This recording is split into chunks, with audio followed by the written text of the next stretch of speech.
just mention briefly before I start the sermon.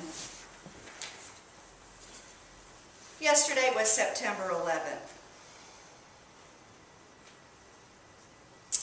And I don't know if any of you have heard about that Dove Ministries in Gainesville.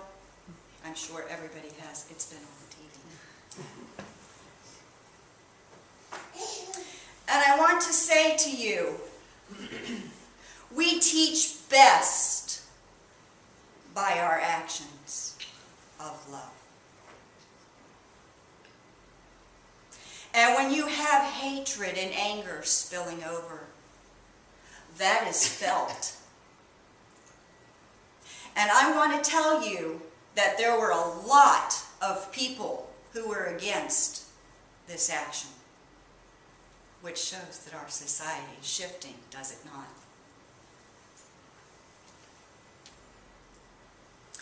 And it goes right along with my sermon today, the best life ever. How many of you can say that you have the best life ever? Absolutely.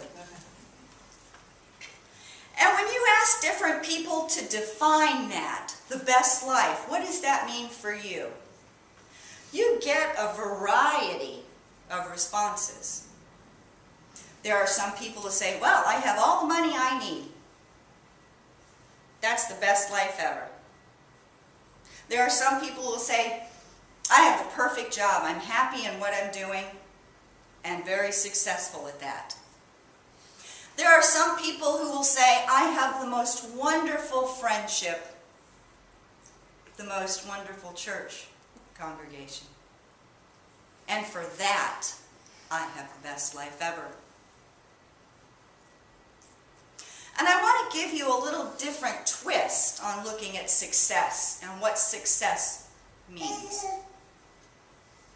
Success is being in alignment with your inner being or spirit. Because no matter what happens outside of you, because you can't control any of that, can you? But if you are in line with your purpose, you will be successful. The law of attraction teaches us that. That which is likened to itself is drawn. And what are you drawing into yourself? What are you drawing into your life? You know, if your life isn't exactly where you want it, guess who can change it? It's not me. It's not your neighbor. Your church congregation can help you, but they can't do it for you, can they? It's an inside job. And when you start to think about the things in your life that don't make you feel successful, how many of you know when you've done something right or wrong? Okay, let me ask you, do you know it here or do you know it here? Exactly. Exactly. Because you get a feeling that lets you know whether you are on track or off track. Even when we were younger, in our teenage years, we still knew what was right and wrong. But we were trying to prove our independence, and sometimes we would push that envelope. And then you'd feel bad afterwards. You know when you're on track or off track. And when you're off track, and you're around those people who are also off track, guess what happens? You get to stay there. But you can change that too. Because one person's energy can shift that. Absolutely. Some of you are looking at me like, really? One? One. Because when you are standing in alignment with Spirit, when you are standing with that inner part of you that is infinite intelligence, infinite perfection, infinite unconditional love, people can feel that. Some of you go into jobs where everybody's like, oh, ooh, it's terrible, it's an awful day. And you can go in with that energy. It's a great day. We all have jobs. We all have food. We have cars. And you keep putting that energy out, and eventually you'll see people start shifting. But what do people do when they're upset? They text their friends. I'm still not good at that texting thing. My daughter says to me, Mom, you've got to learn how to text. I can text, it just takes me an hour. They text their friends. They email. They go on Google to find support for their upsetness. Or they blog about it. I still don't get the blog thing. Anyway. And what is that doing? What is that putting out into the universe? You're continuing that negative energy, are you not?